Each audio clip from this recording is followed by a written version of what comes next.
शिव शक्ति के रहस्य। एक रहस्यमयी कथा। बहुत समय पहले जब ब्रह्मांड का आरंभ हुआ था, तब शिव और शक्ति ने सृष्टि को संतुलन में रखने के लिए एक दिव्य युगल के रूप में अवतार लिया। यह कहानी उन्हीं की शक्ति, रहस्य और अस्तित्व के संघर्ष की गाथा है। भविष्यवाणी और रहस्य। हिमालय की गहराइयों में एक प्राचीन मंदिर स्थित था, जहाँ शिव और शक्ति की दिव्य मूर्तियां विराजमान थी। एक दिन एक रहस्यमयी साधु ने भविष्यवाणी की कि अंधकार का प्रभु जागने वाला है और केवल महाशिव शक्ति ही उसे रोक सकते हैं। यह भविष्यवाणी सुनकर ऋषियों और संतों ने एक दिव्य योद्धा की तलाश शुरू कर दी, जिसे अपनी शक्ति का अभी तक ज्ञान नहीं था। योद्धा का जागरण दूर एक गहरी गुफा में एक साधारण मानव योद्धा ध्यान मग्न था। वह अपने वास्तविक स्वरूप से अनजान था, लेकिन उसके अंदर असीम ऊर्जा थी। जब साधुओं ने उसे ढूंढ निकाला, तब उन्होंने बताया कि वह स्वयं शिव और शक्ति का अंश है। अब उसे अपनी शक्ति को जागृत कर महाशिव शक्ति बनाना था।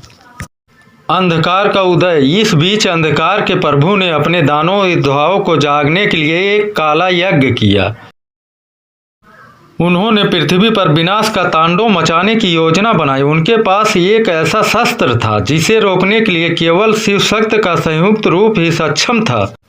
महासंग्राम की तैयारी। योद्धा ने शिव और शक्ति की साधना की, जिससे उसमें दिव्यता जागृत हुई। ऋषियों ने उसे वह रहस्यमयी द्वार दिखाया जो केवल महाशिव शक्ति के लिए खुल सकता था। द्वार के उस पार उसे ब्रह्मांडीय अस्त्र प्राप्त हुए, जो केवल सत्य और धर्म के रक्षा के लिए थे। युद्ध और विजय। अंधकार और प्रकाश का शक्तियां युद्धभूमि में आमने सामने थी। पूरी पृथ्वी कांप उठी जब महाशिव शक्ति और अंधकार के प्रभु ने अपना अंतिम युद्ध शुरू किया। महाशिव शक्ति ने अपने दिव्य अस्त्रों से अंधकार को नष्ट कर दिया और ब्रह्मांड में संतुलन पुनः स्थापित किया। दिव्य शक्ति। युद्ध के बाद महाशिव शक्ति ने अपने स्वरूप को त्याग दिया और पुनः ऊर्जा में विलीन हो गए। उन्होंने संसार को यह सिखाया कि शक्ति का सही उपयोग सत्य और धर्म की रक्षा के लिए किया जाना चाहिए। इस प्रकार शिव और शक्ति का यह रहस्य हमें बताता है कि जब भी अंधकार बढ़ेगा, तब प्रकाश उसे हराने के लिए अवश्य आएगा। दोस्तों, अगर ये धार्मिक कहानी पसंद आई हो तो हमारे चैनल को लाइक, सब्सक्राइब जरूर कर देना।